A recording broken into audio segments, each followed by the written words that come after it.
আমিও এই প্রতিবাদে সামিল হয়েছি।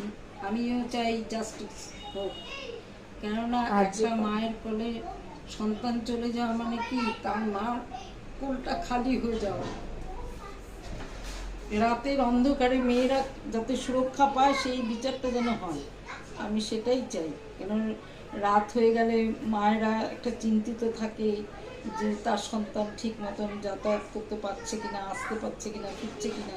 এত নারকীয় পিচাসের মতন সব পেছনে থাকে তাদের জীবন যন্ত্রণা। বিচার যেন দীর্ঘায়িত না হয়। হ্যাঁ, বিচার যেন তাড়াতাড়ি, যত তাড়াতাড়ি যেন বিচারটা হয়ে যায়।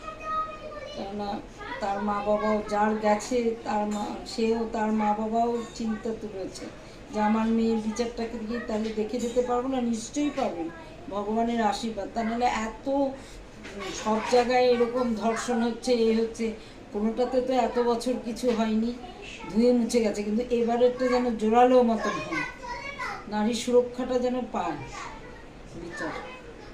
আমিও কলকাতা মানে অসুরক্ষিত, অসহায়, অসহায়রা যেন সহায় হয়।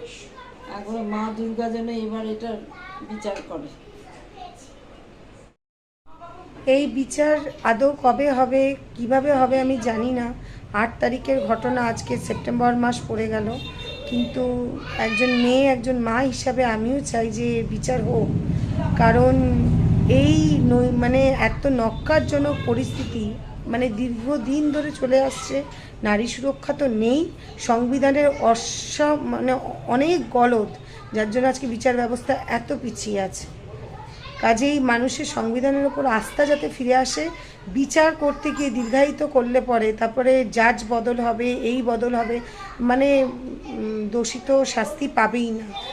এমনি শুনানি পিছিয়ে গেছে, সেটা শুনে আমার আরও খারাপ লাগলো। কাজেই মানে প্রতিবাদ আরও মানে সাংঘাতিক আকার ধারণ করুক। যার গেছে তার গেছে। এইভাবে চলতে থাকলে কোনো মা বুক বেঁধে তার সন্তানদের জন্য স্বপ্ন দেখবে না, কোনো স্টুডেন্টরা তার ভবিষ্যতের জন্য স্বপ্ন দেখবে না। মানে অত্যন্ত নোংরা, ন্যক্কারজনক একটা ঘটনা ঘটেছে। আমি এর মানে সরব প্রতিবাদ করি। আর মানে কি বলবো, আমি 14ই আগস্ট রাত্রেবেলাও আমি গেছিলাম, সেইখানেও আমি মানে অবাক হয়ে গেছি যে কত দলে দলে লোকে এসেছে। আমার শুধু একটাই বক্তব্য যে কোনোভাবে যেন এই প্রতিবাদ মানে স্তিমিত মানে থেমে না যায়, যতক্ষণ না অবধি জাস্টিস ফর আরজি কর, যতক্ষণ না অবধি জাস্টিস পাওয়া যাচ্ছে ততক্ষণ যেন এই প্রতিবাদের রব না থামে। আমাদের অভয়া যেন তার মানে ন্যায় বিচার যেন পায়। আর যদি বিচারক বিচার করতে অসহায় হয়ে পড়ে তাহলে তাদের আমাদের হাতে ছেড়ে দেওয়া হোক।